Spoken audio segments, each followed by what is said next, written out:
आए हैं। अब वो जो आध्यात्मिक शक्ति से युक्त नहीं है, केवल वो लौकिक बल से चाहेगा तो प्रारब्ध मिटिया मेट कर देगा, और आध्यात्मिक शक्ति प्रारब्ध को मिटिया मेट कर देगा। ये रहस्य है। जो भगवान का आश्रय लेकर भावी मेट सके त्रिपुरारी, भगवान का आश्रय ले लो तो जो कुअंक भाल के हैं वो मिट जाएंगे। हमारा प्रारब्ध इतना जोर, जैसे प्रारब्ध है किडनी फेल, ये पूर्व प्रारब्ध है। मां के गर्भ से इस रोग की रचना हुई, जान तो पाए 35 वर्ष की अवस्था में, 20 वर्ष बाबा जी बनने के बाद। अब मांगते खाते अपने भजन मार्ग में चलते रहे, अब किडनी खराब हो गई। आप क्या, ये तो सब रुपए का खेल इसमें, ये तो इसमें धन चाहिए, हमारे पास कुछ नहीं है। अब हम जिनके आश्रित थे उन्होंने खेल बदला, ये सब व्यवस्था कर दी। ये हमारे प्रारब्ध में नहीं था, प्रारब्ध में तो दुर्गति थी, दोनों किडनी फेल हैं, लेकिन आश्रय जिनका लिए उन्होंने चैप्टर बदल दिया। अब देखो किडनी खराब, 2 बजे से दिनचर्या चल रही, 2 बजे रात से। ये किडनी वाले पेशेंट की दिनचर्या होती है क्या 2 बजे रात से? तो ये है इनके चरणों का बल, और ये हमारा बल।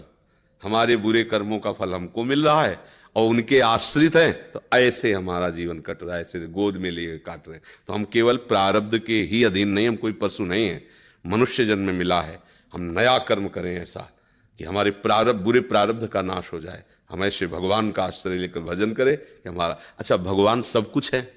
जैसे आपको धन चाहिए तो लक्ष्मीपति है, यश चाहिए तो पुण्य श्लोक है, उन्हीं की कीर्ति से समस्त शास्त्र भरे हुए। जो चाहिए, रूपवान, गुणवान, धनवान, वैभवान, वो सबके समुद्र हैं, उनका आश्रय ले लो, सब कुछ हो जाएगा।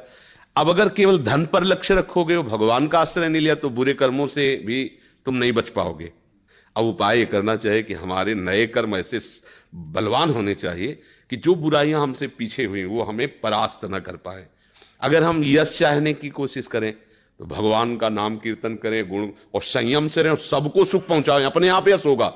और अपने यश के लिए हम दंभ पाखंड करें तो बाद में ऐसी कालिक पोतेगी कि ना लोक के रह जाओगे ना परलोक के रह जाओगे।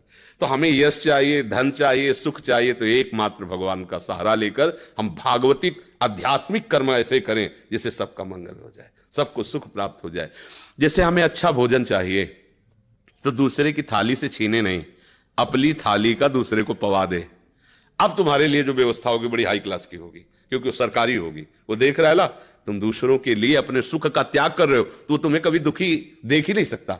दुख उसको मिलता है जो अपने सुख के लिए दूसरों को दुख देता है, दूसरे के सुख का नाश करता है, फिर मालिक उसके सुख का नाश कर देता है। और ये सबको बात लगभग पता है कि किसी को भी दुख देने से तुम्हें सुख नहीं मिल सकता, पर कोई चूकता नहीं अवसर आने पर दूसरे के दुख को दे करके, और वो सुख भोगना चाहता है, इसलिए वो दुखी रहता है।